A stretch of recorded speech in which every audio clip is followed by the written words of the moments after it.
Alors, revenons sur l'astrologie cyclique. Bon, actuellement, je débouche, à bout de pas mal d'années de réflexion, sur une nouvelle pratique astrologique, peut-être, qui pourrait éventuellement servir aux gens dans le cadre d'une consultation.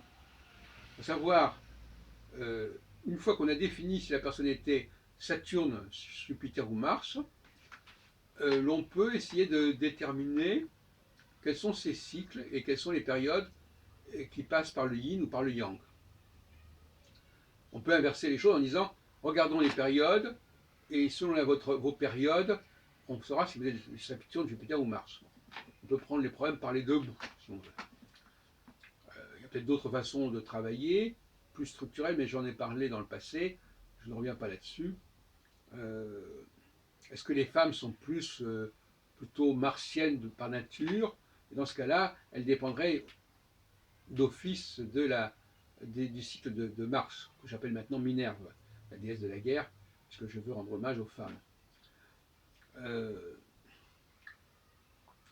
il est certain que plus la personne passe par des phases contrastées et relativement longues, plus ça veut dire que son cycle est long. Et plus la personne passe par des phases qui se succèdent à un rythme assez freiné et moins marqué finalement, plus le cycle est court. Et entre ces deux extrêmes que sont Saturne et Mars, eh bien, on a Jupiter qui a un cycle moyen. Et le personnage de Jupiter est un moyen terme. C'est une interface qui peut servir aussi d'ailleurs de disjoncteur peut-être. On le verra concernant l'avenir d'Edouard Philippe.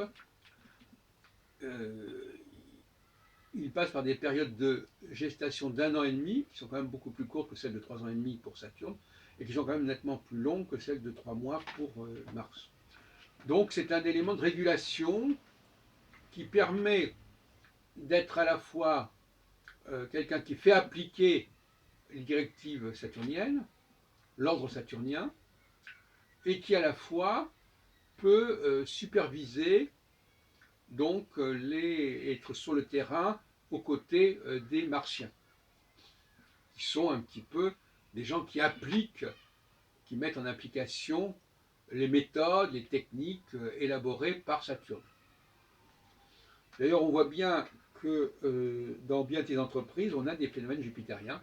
C'est ce que l'on appelle des phénomènes de supervision. Par exemple, dans le domaine du télémarketing, il y a ceux qui élaborent les programmes, les protocoles, il y a les gens qui téléphonent, par exemple, et puis il y a des superviseurs qui contrôlent que tout se passe bien, que l'équipe fonctionne bien, c'est des chefs d'équipe, et justement, le Premier ministre en France est un chef d'équipe, et si comme c'est le cas actuellement, il passe par une phase yin, qui va être une phase de remise en question et de repli sur lui-même, eh bien, l'équipe ne fonctionne plus. Et c'est exactement ce qui est en train de se passer en ce début octobre 2018 en France.